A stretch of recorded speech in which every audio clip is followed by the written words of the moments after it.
Ons is bymekaar in die naam van die almagtige Heer wat hemel en aarde gemaak het. Die Here Jesus het gesê, ek is die weg, die waarheid en die lewe, en niemand kom na die Vader toe behalwe deur my. Genade, vrede en liefde vir julle van God ons Vader, van Jesus Christus ons Heer en van die Heilige Gees. Amen. Die gemeente sing in die liedboek Gesang 428, strofe 1 en 3. Dit is ou Gesang 163, ook strofe 1 en 3. Loof Christus, roem sy wonderdade, sy almag, liefde en genade. Hy het na die Vader opgevaar, maak daar vir ons 'n woonplek klaar, dat ons gelowig op kan staan en dankbaar na die Vader gaan. Gesang 428, ou Gesang 163, strofe 1 en 3.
Gesang 238 in die liedboek, strofe 1 en 3. Dis ou Gesang 264, ook strofe 1 en 3. En na die belydenis is ook weer Gesang 238, strofe 4 en 5. Dis ou Gesang 264, strofe 4 en 5. Gemeente, waaruit ken ons sonde en ellende? Ons ken dit uit die wet van God. Luister dan nou met aandag na die wet van die Here, soos dit vir ons opgeteken is in Eksodus 20. Toe het God al hierdie gebooie aangekondig. Ek is die Here jou God, wat jou uit Egipte, uit die plek van slawerny bevry het. Jy mag naas my geen ander gode hê nie. Jy mag nie vir jou beeld of enige afbeelding maak, van wat in die hemel daarbo, of op die aarde hieronder, of in die water onder die aarde is nie. Jy mag hulle nie vereer of dien nie, want ek, die Here jou God, is onverdeelde trou aan my. Ek reken kinders die sondes van hulle vaders toe, selfs tot in die 3de en 4de geslag van die wat my haat, maar ek betoon my liefde tot aan die 1000ste geslag van die wat my lief het en my gebooie gehoorsaam. Jy mag die naam van die Here jou God nie misbruik nie, want die Here sal die een wat sy naam misbruik, nie ongestraf laat bly nie. Sorg dat jy Sabbatdag heilig hou. 6 dae moet jy werk en alles doen wat jy moet. Maar die 7de dag is die Sabbat van die Here jou God. Dan mag jy geen werk doen nie. Nie jy, of jou seun, of jou dogter, of die man of vrou wat vir jou werk, of enige dier van jou, of die vreemdeling by jou nie. Die Here het in 6 dae die hemel en alles daarin gemaak, die aarde en alles daarop, die see en alles daarin. Op die 7de dag het hy gerus, en daarom het die Here dit as gereelde rusdag ingestel en dit geheilig. Eer jou vader en jou moeder, dan sal jy lang bly woon in die land wat die Here jou God vir jou gee. Jy mag nie moord pleeg nie, jy mag nie egbreek pleeg nie, jy mag nie steel nie, jy mag nie vals getuienis teen 'n ander gee nie, jy mag niemand anders se huis begeer nie, Jy mag nie sy vrou begeer nie. Ook nie 'n slaaf of slavin, 'n bees of 'n donkie, of enigiets anders wat aan hom behoort nie. Aangesien ons nou weer opnuut ons sonde en ellende uit die wet leer ken het, laat ons ons skuld bely in die sin van Gesang 238, dis ou Gesang 264, strofe 1 en strofe 3.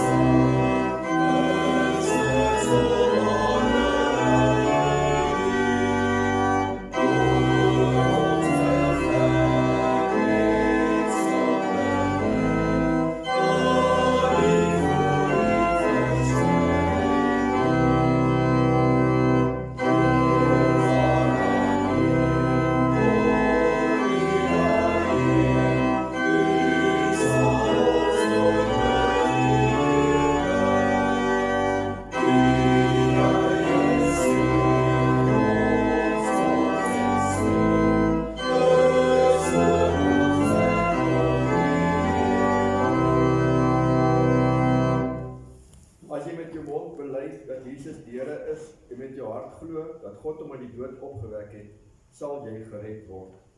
Met die hart glo ons en ons word vrygespreek, en die mond bely ons en ons word gered.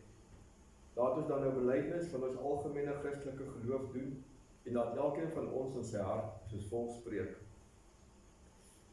Ek glo in God, die Vader, die Almagtige, die Skepper van die hemel en die aarde, en in Jesus Christus, sy eniggebore Seun, ons Here, wat ontvang is van die Heilige Gees, gebore is uit die maagd Maria, wat gelei het onder Pontius Pilatus, gekruisig is, gesterf het en begrawe is, en neergedaal het na die hel, wat op die derde dag weer opgestaan het uit die dode, wat opgevaar het na die hemel, en sit aan die regterhand van God, die Almagtige Vader, van waar hy sal kom om te oordeel, die wat nog lewe, en die wat reeds gesterf het. Ek glo in die Heilige Gees. Ek glo aan die heilige, algemene Christelike kerk, die gemeenskap van die heiliges, die vergewing van sondes, die opstanding van die vlees en die ewige lewe. Amen. Aangesien ons nou ons geloof bely het, laat ons ons lewe aan die Here toewy in die sin van Gesang 238, strofe 4 en 5, dis ou Gesang 264, ook strofe 4 en 5.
Romeine 8 van vers 24 af en dan Openbaring 5.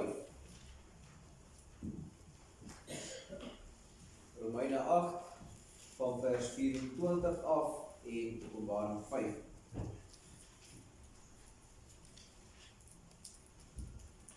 Ons is immers gered en ons het nou hierdie hoop wat 'n mens sal sien, hoop jy tog nie meer.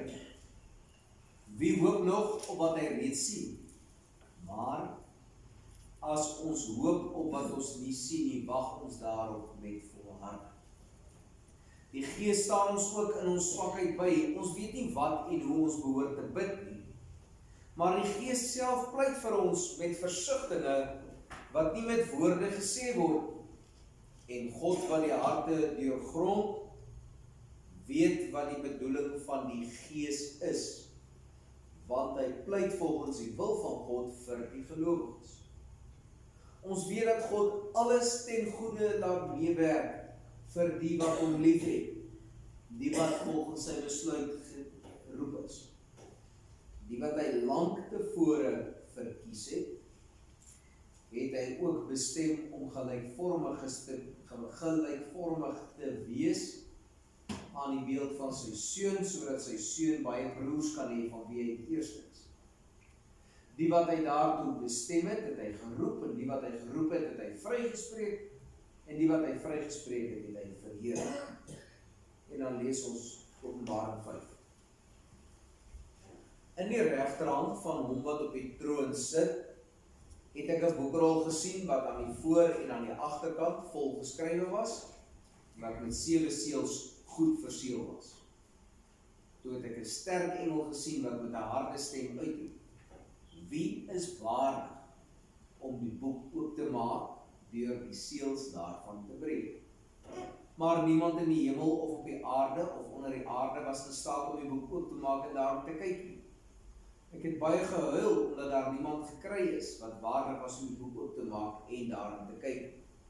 Toe sê een van die ouderlinge vir my: Moenie huil nie. Kyk, die leeu uit die stam van Juda, die afstammeling van Dawid, het die oorwinning behaal en kan die boek met die 7 seels oopmaak. Toe het ek voor die troon wat omring was deur die 4 lewende wesens, tussen die troon en die ouderlinge, 'n lam sien staan, die een wat geslag was. Hy het 7 horings en 7 oë gehad. Die 7 oë is die 7 geeste van God wat oor die hele aarde uitgestuur is. Hy het toe gegaan en die boek ontvang uit die regterhand van hom wat op die troon sit. Net toe die lam die boek neem, het die 4 lewende wesens en die 24 ouderlinge voor hom gekniel. Elkeen van hulle het 'n siter gehad en 'n goue bak vol wierook, die gebede van die gelowiges. Toe sing hulle 'n nuwe lied. U is waardig om die boek te neem en die seels daarvan oop te maak, omdat u geslag is en met u bloed mense vir God losgekoop het, uit elke stam en taal en volk en nasie. U het hulle 'n koninkryk en priesters vir ons God gemaak en hulle sal oor die aarde regeer. Toe het ek rondom die troon en die lewende wesens en die ouderlinge 'n groot menigte engele gesien. Daar was duisende der duisende, miljoene der miljoene. Ek het hulle hard hoor uitroep: Die lam wat geslag was, is waardig om die mag en die rykdom, die wysheid en die sterkte, die eer, heerlikheid en lof te ontvang. Die hele skepping, alles in die hemel en op die aarde en onder die aarde en op die see, ja, alles wat daar is, het ek oor sê, aan hom wat op die troon sit, aan die lam behoort die lof, die eer, die heerlikheid, die krag tot in alle ewigheid. Die 4 lewende wesens het gesê, Amen, die ouderlinge het gekniel en God, Amen. Tot sover lees ons uit die heilige woord. Gras verdor, blomme verwelk, en die woord van die Here staan tot in ewigheid. Kom ons bid saam.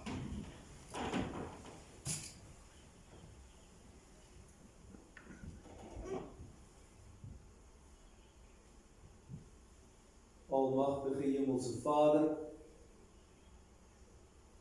ons dank U vir die vrede wat U vir ons gee. Dit is 'n vrede wat tot in die diepste van die mense hart inslaan. Dit is 'n vrede wat ons verstand te bowe gaan.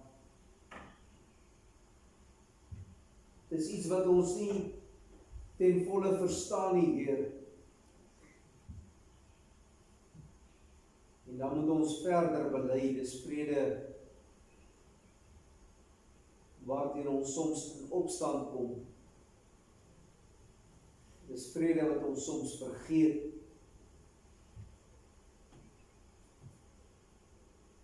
En daarom word ons voor U stil. Ons bly dat ons iets kan verstaan van alles wat U vir ons gedoen het in ons Here Jesus Christus. Ons bly, Heer, dat ons iets kan begryp van die omvang van U liefde.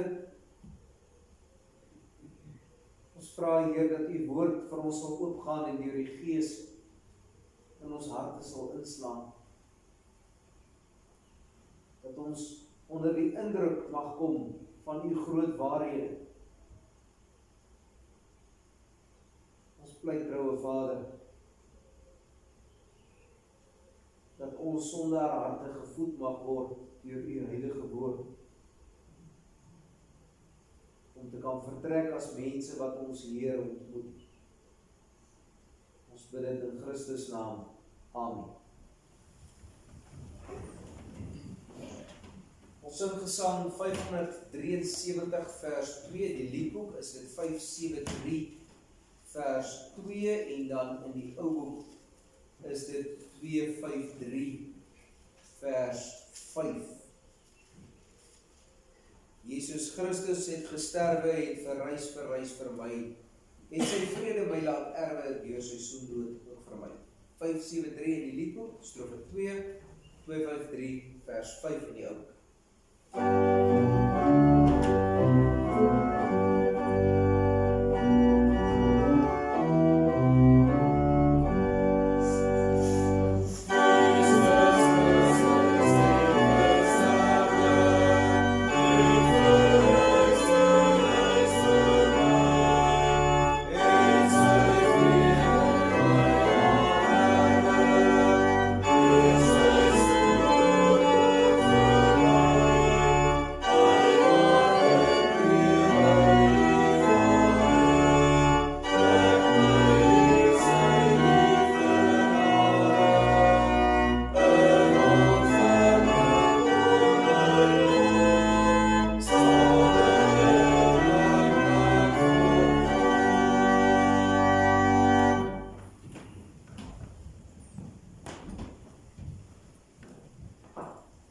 Broers en susters in ons Here Jesus Christus, die tema vir die preek is dat ons iets sal verstaan van dit wat ons Here Jesus nou in die hemel doen, en die teksvers vir die preek is vers 24 en vers 25 waar daar staan, ons is immers gered, ons het nou die hoop. Maar as ons hoop op wat ons nie sien nie, wag ons daarop met volharding. Die oomblik as ons met hemelvaart te doen kry, dat ons daarvan hoor, dat ons daarvan lees, of dat ons daaroor dink, dan is die meeste mense se gedagtes by die gebeure. Al kan ons net probeer dink oor hoe dit in daardie tyd moes gebeur het. Maar ons gedagtes gaan so toe, want ons verstaan dit nie mooi. Ons kry nie reg om te dink wie en hoe en wat was die hemelvaart. Ons verstaan Christus het met 'n wolk na die hemel toe opgevaar en ons verstaan dat hy weer so gaan terugkom, maar die groter betekenis daarvan, die omvang, raak in baie gevalle vir ons weg. En dan vra mens jouself so op 'n stil oomblik,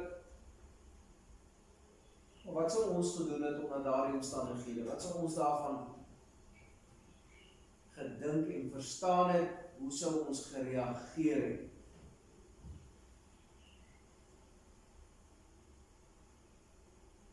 As ons onsself vir 'n oomblik in die disippels se skoene gaan plaas, dan kan ons net staan en besef dat hulle baie verward moes gewees het. Nie noodwendig lelik verward of bang, maar die kans dat hulle op daai stadium nie mooi verstaan het nie, is baie goed. Die disippels was eenvoudige mense, ons moet dit onthou. Hulle was nie hooggeleerdes nie, hulle was nie die mense van aansien van hulle tyd nie. Hulle was nie belangrike mense nie, hulle was vissermanne en tollenaars. En dan roep die Here Jesus hulle. Nou, die mense van Jesus se tyd het hom as 'n rabbi beskou. Dis amper soos 'n predikant op vandag se tyd. Dit was hoe die gewone volk oor Jesus gedink het. Dis hoekom hulle later vir hom gesê het, Rabboni. So, die leermeester roep hulle, en hy sê hulle moet hom begin volg. En vir 3 jaar lang stap hulle saam, en hy leer hulle. En die mooi daarvan is, vir die eerste keer in 'n baie lang tyd, was daar weer iemand wat gepraat het, soos wat die gewone mense praat. Daar's iemand wat vir hulle verduidelik het, dat hulle self kan verstaan. En hulle het die wonderwerke beleef, hulle het gesien hoe hy mense gesond maak, hulle het gesien hoe hy duiwels uitdryf, hulle het gesien hoe hy die dooies opwek. So met die tyd begin hulle agterkom, maar dit wat hulle aan die begin gehoor het, is maar net 'n storie. Hier is regtig, hier is iets anderster aan Jesus van Nasaret. En dan begin hulle besef, maar hy is die koning wat moes kom. Die koning. Ek dink nou as ons so iets in ons tyd moes beleef, hoe opgewonde sou mens kon wees. Hoe dankbaar moet 'n mens wees as jy kan weet, maar hier is die een wat die koning gaan word. En dan word hy binne 3 dae gevang, gegeesel, gekruisig en begrawe.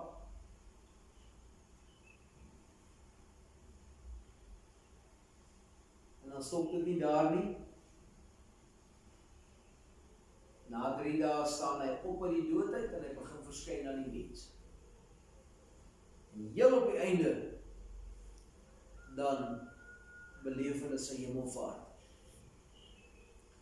So dis heeltemal reg as die disippels vir mekaar in alle eerlikheid sou vra, maar wat het ons oor hierdie laaste tyd beleef? Wat beteken dit wat ons hier alles van getuies was? Soos wat die tyd gegroei het, het hulle stukkie nou die legkaart by mekaar gesit, totdat ons 'n hele Nuwe Testament het wat ons kan lees wat dit vir ons verduidelik. Wat ons moet verstaan.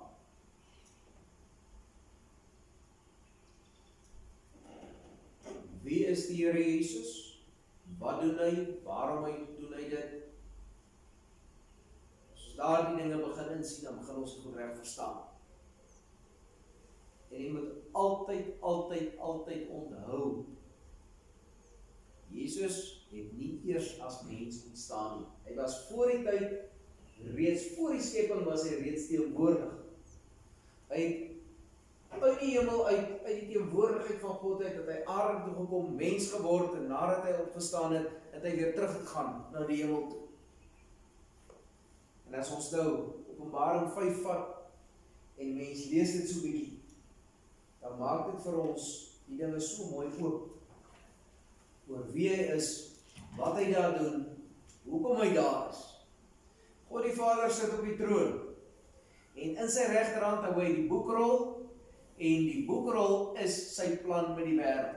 Die boekrol is alles wat moes gebeur, van Christus se kruisiging en opstanding af, tot by die wederkoms. Dis die plan. Nou, dit is toch 'n mooi plan. Die mense is toch, as ons nou die geloof uitleef, as ons begeerig, ons wil weet, wat staan daar geskryf? Hoe gaan God se plan met ons werk hier op die aarde? Wat is die paadjie wat hy met ons gaan stap? Dan sal niemand meer kan oopmaak. Niemand is sterk genoeg. Niemand het genoeg mag en gesag om te kan oopmaak nie. En dan sê die ouderling vir hom, moenie hou.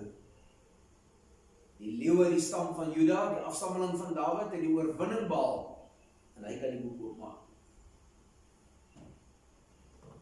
Omdat as hy dan praat van die leeu uit die stam van Juda, dan gaan hy terug na die Ou Testament. Ons weet hoe groot en sterk 'n leeu is. Dit verstaan ons daar.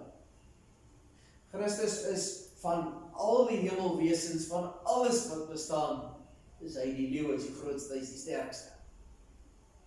Hy kom uit Juda uit so, die oomblik as hulle dit hoor, dan verstaan hulle, hy is die een wat regtig gestuur sou word, hy is die Messias. Die afstammeling van Dawid bevestig dit weer 'n keer. Want aan koning Dawid het die Here openbaar, een uit jou nageslag sal vir altyd regeer. En hy die oorwinning behaal, so hy die dood oorwin, dis hoekom dit werk. En dit is hoekom hy daarvoor geroep is, dat hy daardie boekrol moet gaan vat en moet oopmaak, sodat God se plan met die wêreld kan begin gebeur.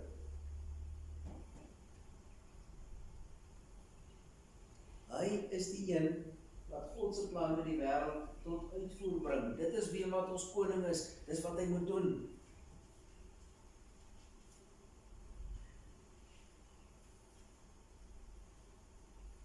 En dan gee hy vir ons 'n ander beeld om dit beter te verstaan. Ek het voor die troon wat omring was deur die 4 lewende wesens, tussen die troon en die ouderlinge, 'n lam sien staan, die een wat geslag was. Hy het 7 horings, 7 oë gehad.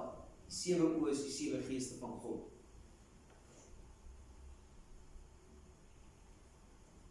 Die lam wat geslag is, gaan terug na die Paasfees toe, waar Israel uit Egipte uit gered is. En die Bybel sê dit vir ons 'n hele paar keer, Jesus is die lam wat geslag is. Maar die lam is nie 'n magtelose lammetjie wat uitgelewer is. Dis dat dit so mooi maak. Hierdie lam is die magtigste wese wat daar is. Dit wil sê dat hy vir ons as 'n lam gewys wil sê vir ons hoe en wat Christus se gesindheid is. Hy sag, hy's nederig. Terselfdertyd het hy die 7 horings en die 7 oë. In die Bybelse tyd, 'n horing is 'n teken van mag gewees, want dis mos so die ding waarmee 'n dier beklei. Dis waarmee hy sy heerskappy vestig. As hy 7 horings het, dan beteken dit hy die mag van goddelike kant af.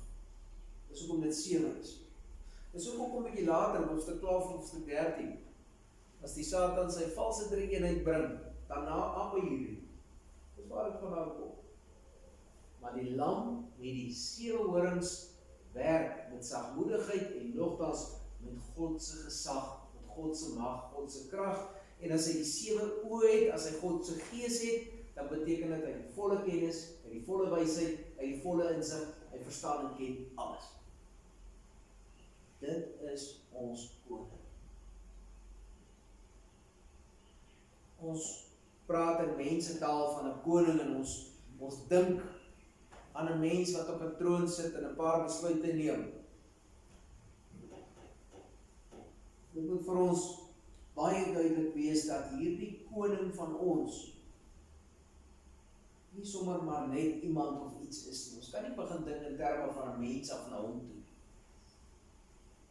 Want Christus, na sy hemelvaart, is die magtigste wese wat daar is. Hy is die grootste, sterkste iets wat daar denkbaar kan wees. En nou sit hy in die hemel aan die regterhand van God die Vader, en hy regeer van daar af sy kerk, sy geloofsgemeenskap op die aarde. Hoe doen hy dit? Deur die woord en deur die gees. Dis hoe dit werk. Ons moet nie hierdie fout maak om in aardse terme te dink. Dis hoekom hulle dit so mooi beskryf hier. As ons meer wil verstaan van hom, kyk wat gebeur. Toe het hy gesien dat die ouderlinge en die lewende wesens voor hom kniel, hulle kniel voor die lam. Dit is hoe hoog sy eer is. En as ons wonder oor sy mag en sy gesag, dan staan daar, die lam wat geslag was, is waardig om die mag en rykdom, die wysheid en sterkte, die eer, heerlikheid en lof te ontvang. En dan buig die hele skepel. Dis wie wat ons koning is. As ons kinders van ons Here Jesus leer, dan gaan dit oor hom in daardie posisie wat hy bekleed. En hy regeer tot en met die wederkoms. as ons dit in gedagte hou, ons kan staan met ons gedagtes by die disippels as hulle die hemelvaart beleef, en met die geestesoog sien 'n mens hoe hy opgaan na die hemel toe, en nou verstaan ons, hy is nou die lam van God, wat God se plan met die wêreld laat plaasvind. Dan vra ons nou die ander vraag, nou wat nou van ons? Hoe gaan ons dit met ons swakke menswees reg kry om tog enigstens iets reg te kry? En dan gee hy vir ons die pragtige troos dat ons net dag vir dag met ons lewenspaadjie moet aangaan. So goed as ons kan. Hoe mooi sê hy, hoe beskryf hy vir ons van alles wat ons nog ekstra by dit ontvang? Ons is immers gered en ons het die hoop. Wat 'n mens sien, hoop jy tog nie meer nie. Maar as ons hoop op wat ons nie sien, wag ons met volharding. So vir solank as wat ons op die aarde is, vir solank as wat gelowige mense op die aarde bestaan, dan hoef ons nie die ewigheid nou al te sien, maar ons weet hoe ons dit kom. Ons twyfel nie daaroor nie. Ons moet baie fyn onderskei. Menslike hoop is 'n ding wat kan kom en gaan, dit kan so die kant toe of daai kant toe. Argumentsonthaalwe kan 'n mens sê, ons hoop dat die prys vir hierdie en hierdie produk so of so sal maak. Ons is nie 'n waarborg dat daardie prys op of af gaan gaan nie. Ons hoop dat dit gebeur. God se hoop wat hy vir ons in ons harte gee, werk anders. Want God se hoop staan op 'n belofte van God. Dit is iets wat nie verander nie. So as ons praat oor die ewige lewe, as ons praat van Christus wat ons koning in die hemel is, dan is dit nie iets wat dalk so of beter of slegter nie. Dit staan, dit is klaar, dit is vas. Dit is die mooi van die geloof. Dit is die ding wat dit vir ons so kosbaar maak. Ons wag daarop met volharding. Terwyl ons wag, moet ons met ons swak siele so goed as moontlik kan verder gaan. En dan gee hy vir ons die verdere troos. Die Gees staan ons in ons swakheid by. Ons weet nie wat en hoe ons behoort te bid nie, maar die Gees self pleit vir ons met versigtinge wat nie met woorde gesê word. So God stuur nie net sy seun om ons te red nie, en hy gee nie net al die gesag en die eer aan sy seun nie, hy gebruik nog die Gees ook. En wanneer ons bid op die aarde, dan filter die Gees ons gebede sodat dit reg aankom. Hoe wil ons groter troos as dit hê? Ons pad na die ewige lewe toe is oopgemaak, dit staan vas, dis die hoop wat ons het, en vir solank ons op die aarde leef, is daardie deel van ons antwoord na God toe, is ook reg. Ons weet dat God alles ten goeie laat meewerk vir die wat hom liefhet, wat volgens sy besluit geroep is. Wat ons hiervan moet verstaan, broers en susters, is dat ons toegevou is in God se liefde. Ons is versorg met al die gawes, ons is aangeraak deur sy Gees, en ons stap ons lewenspad, want ons weet ons koning sorg. Daar is nie baie meer as dit wat ons kan vra van die Here. Mag die Here ons bystaan, mag hy ons troos, mag hy ons herinner, mag sy groot waarhede altyd weer waar word in ons lewe. Amen. Kom ons bid saam. Ons almagtige hemelse Vader, ons is dankbaar om te kan herdenk. Ons is dankbaar vir die gawes in ons harte en in ons lewe. Ons is dankbaar vir alles wat so mooi vir ons gedoen word. Ons dink nie altyd daaraan nie. Ons sien dit nie altyd raak nie. In ons menslikheid strompel ons soms net voor. Ons struikel en val, of ons maak foute, of ons dink nie aan alles. En as ons stom kry, dan het U weer alles vir ons gedoen. Ons kan nooit ten volle ons dank betuig die Here. Ons kan nie vergoed. Maar ons dank U dat daardie vastigheid staan, dat U Seun ons Here Jesus ons koning is, en dat ons naam toe mag leef. Ons bid vir een en elk waar daar nood en droefheid is. Ons bid vir een en elk waar daar hartseer en bekommernis is. Ons bid vir die mense in ons gemeenskap wat in die hospitale lê, vir hulle wat moedeloos tuis is, vir hulle wat houe moes vat deur die lewe. Ons vra trouwe Heer dat ons nog die krag, die genade en die uitkoms sal ontvang volgens U wil.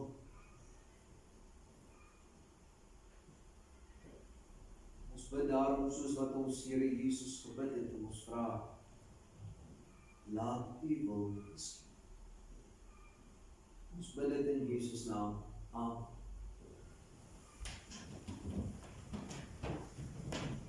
Psalm 429 in die liedboek, dit is Ou Gesang 162. Die eerste, die derde, die vyfde strofe, die Here gee uit opgevaar, die dood kon hom nie hou nie. Die derde strofe, sy kerk gegrondves in sy bloed sal vir geen vyand skrik nie. Die vyfde strofe is hy wat oor sy volk regeer, ook in ons aardse woord.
Ontvang die seën van die Here en gaan in vrede. Die Here sal julle seën en beskerm. Die Here sal tot julle redding verskyn en julle genadig wees. Die Here sal julle gebede verhoor en aan julle sy vrede gee. Amen.